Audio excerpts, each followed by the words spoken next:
Project U.P.R.O.O.T, sponsored by the African American Museum of Southern Illinois and funded by Healing Illinois, takes us on a profound journey from Carbondale to Charleston, South Carolina. Our exploration reveals stories of resilience, history, and racial healing. Almost from the moment the bus took off until our return, it became a comedy show on wheels, though some could barely keep their eyes open due to the early morning departure.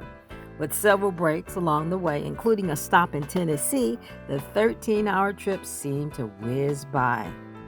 After a good night's rest and morning breakfast, it was off to the Citadel's Truth Racial Healing and Transformation Center, established in response to a series of racially charged incidents in Charleston in 2015, including the massacre of 9 African American churchgoers by a white supremacist at the Mother Emanuel AME Church.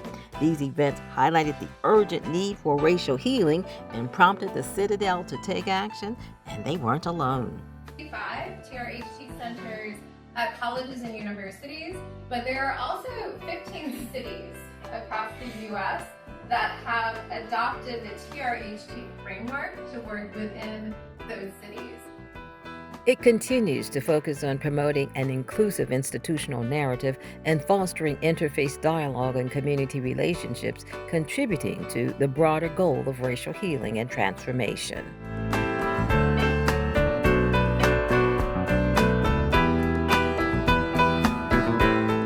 Next, we explore the International African American Museum. Located on Gadsden's Wharf, the museum stands on a historic site where approximately 40% of all enslaved Africans who arrived in North America disembarked.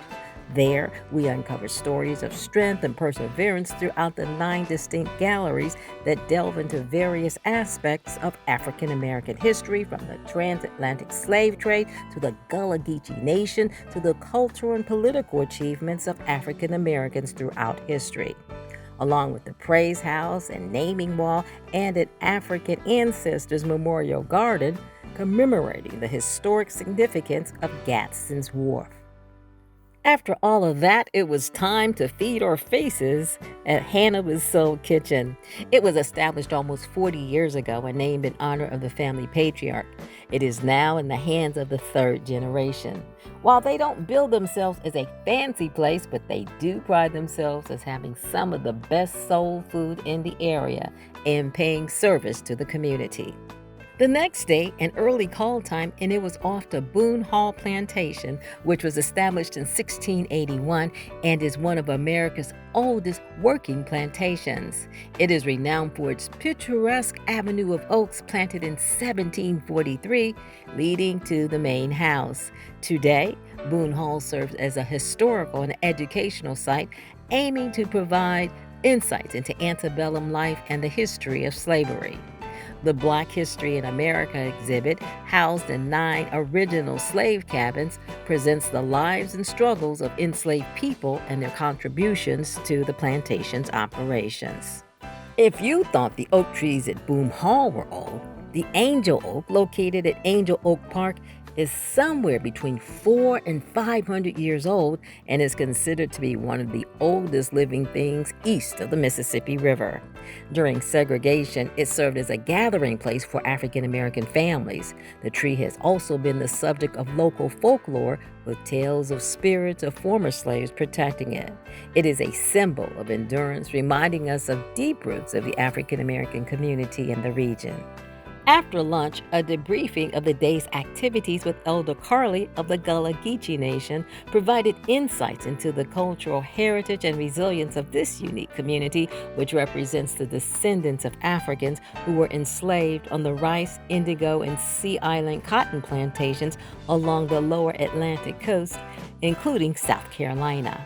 This relative isolation of these plantations allowed the Gullah Geechee people to retain a significant amount of their African heritage in their language, foods, crafts, and spiritual practices. So people are now, especially young people, they are embracing the culture. And you all are here, y'all embracing it, and that's because a few people decided that they would think a nation in two systems. As our day came to a close, it was our journey to Sullivan's Island for an ancestral healing ceremony that was oh so moving because it had rained on and off most of the day. By the time we arrived, the rain had stopped, but the skies remained overcast.